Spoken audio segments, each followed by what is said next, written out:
Assalamualaikum warahmatullahi wabarakatuh. Para sholihin sholimat, para kaum muslimin muslimat yang hari ini melaksanakan ibadah puasa. Kita berharap ibadah puasa kita menjadi ibadah puasa yang diterima di sisi Allah Subhanahu wa Ta'ala, dan juga ada hikmah yang kembali kepada kita sehingga selesai berpuasa kita akan menjadi orang yang mampu untuk mengalahkan nafsu, orang yang meraih kemenangan untuk melawan nafsu. Dan kita berharap setelah selesai puasa Ramadan ini kita akan menjadi orang yang Idul Fitri kembali kepada jati diri dan fitrah manusia, yaitu seorang hamba yang beriman kepada Allah dan taat kepada Allah Subhanahu wa Ta'ala sesuai dengan firman Allah di dalam Al-Quran. Hikmah puasa adalah la'allakum tattaqun, kita akan menjadi orang yang bertakwa kepada Allah Subhanahu wa Ta'ala. Pada kesempatan hari ini akan saya sampaikan sebuah hadis yang diriwayatkan oleh Imam Bukhari Muslim, namanya hadis muttafaq alaih. Hadis ini berbunyi, qala Rasulullah sallallahu alaihi wasallam, sab'atun yudhilluhumullah fi dhillihi yauma la dhilla illa dhillah.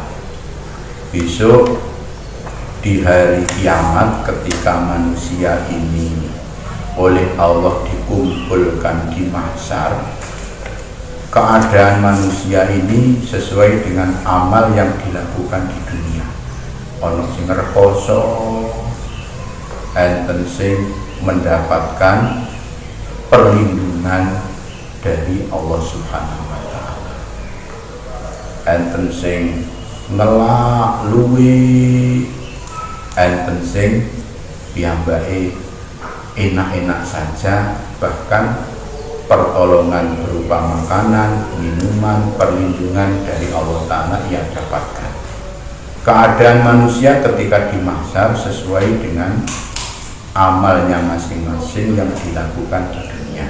Makanya kita ini mumpung oleh Allah diberi kesempatan hidup di dunia, mari kita beramal soleh yang banyak, karena amal soleh ini akan bermanfaat ketika kita masih hidup dan juga bermanfaat ketika kita ada di alam kubur, bermanfaat ketika kita ada di alam mahsyar, bahkan kita besok menjadi ahli surga atau ahli neraka. Ini tergantung ketika kita hidup beramal soleh apa tidak, taat kepada Allah Subhanahu wa Ta'ala apa tidak. Dalam hadis ini Rasulullah bersabda, ada 7 orang yang besok di mahsyar akan mendapatkan perlindungan dari Allah. Yang pertama, imamun adilun, pemimpin yang adil, presiden yang adil, gubernur yang adil, bupati yang adil, kepala desa yang adil, tidak pernah korupsi, yang dipikirkan adalah nasib rakyat, dan ketika ia membuat kebijakan-kebijakan adil kepada semua rakyatnya, ia disayangi oleh rakyatnya dan ia menyayangi kepada rakyatnya.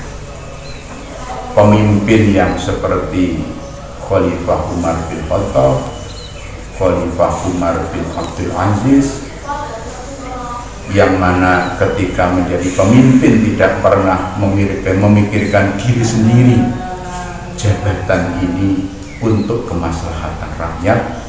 Pemimpin yang seperti ini punya derajat yang tinggi di hadapan Allah, dan besok ketika berkumpul di alam mahsyar, bupati, gubernur, presiden yang seperti ini akan mendapatkan perlindungan dan pertolongan dari Allah, tentu akan menjadi ahli surga.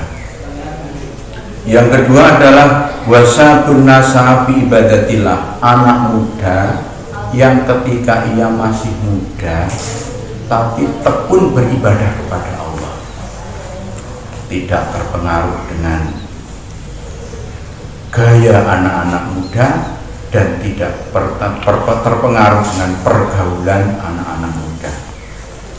Ia tidak peduli terhadap teknologi yang saat ini berkembang, yang dinikmati oleh anak-anak muda, yang ia laksanakan sehari-hari, ngaji, mencari ilmu, berjamaah sholat dan beribadah kepada Allah. Jika ada anak yang ketika ia masih muda tapi tekun beribadah kepada Allah dan tidak peduli dengan pergaulan kaum muda dan godaan-godaan kaum muda, maka anak muda yang seperti ini anak muda yang punya nilai tinggi di hadapan Allah dan besok akan mendapatkan pertolongan dan perlindungan Allah pada saat berkumpul di mahsyar.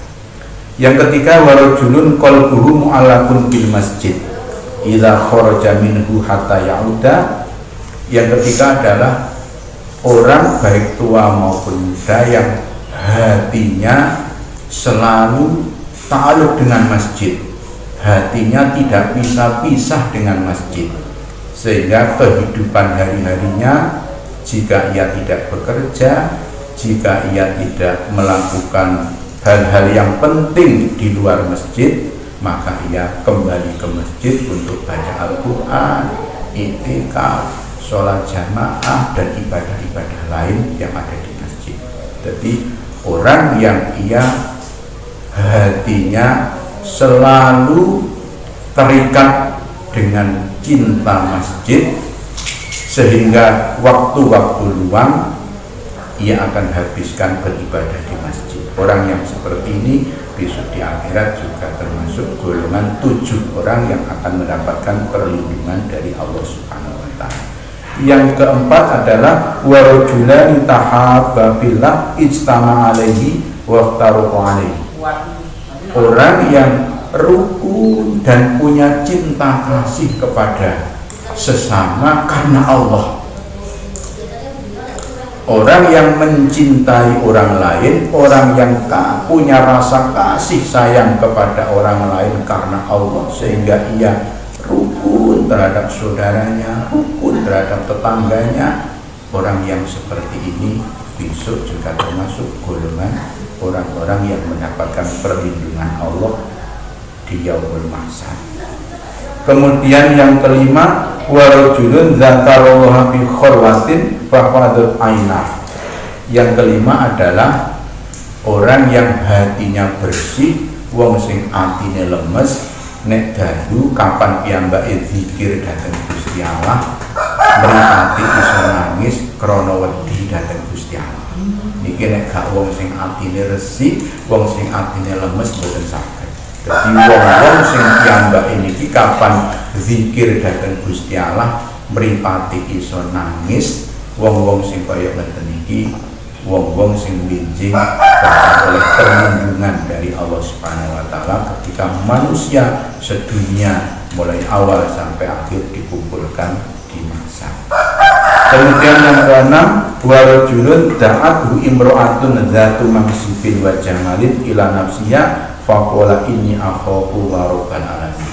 Yang keenam adalah laki-laki yang diajak oleh berzina oleh perempuan kaya, cantik, dan ia menolak, saya takut kepada Allah.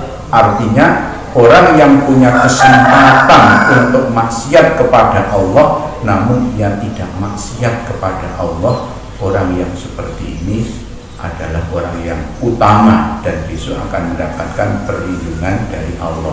Sing akeh kan wong niku gak oleh kesempatan tapi piyambake justru golek kesempatan piye ampire iso maksiat dhateng Gusti Allah. Kalau ini ndak, orang yang diajak oleh perempuan kaya, cantik, waktunya luang, tidak ada yang tahu, diajak untuk maksiat dan berzina, tapi piyambake jawabane aku gak iso Dik, aku gak iso Mbak, aku wedi dhateng Allah. Orang yang punya kesempatan untuk maksiat tapi ia tidak mau menjalankan maksiat, orang yang seperti ini termasuk orang yang besok di akhirat mendapatkan perlindungan dari Allah Subhanahu wa Ta'ala. Yang terakhir, warajulun tasaddaqa bi shadaqatin fa akhfaha hatta la ta'lama shimaluhu ma tunfiqu yaminuhu. orang yang senengane niki sedekah siri.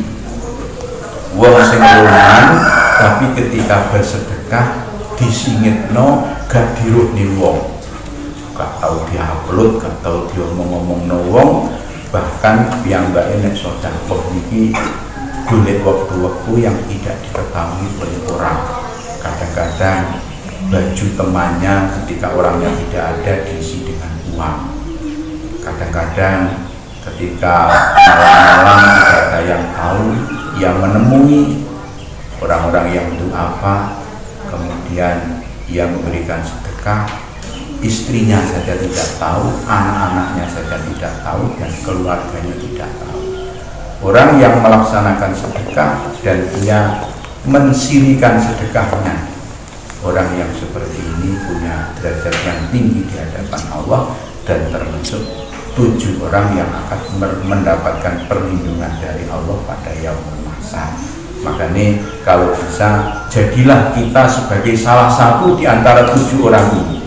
Yang pertama, kalau bisa kita jadi pemimpin yang adil, atau kita jadi pemuda yang walaupun masih muda tapi kita sudah mempeng ibadah kepada Allah, atau kita menjadi orang yang hatinya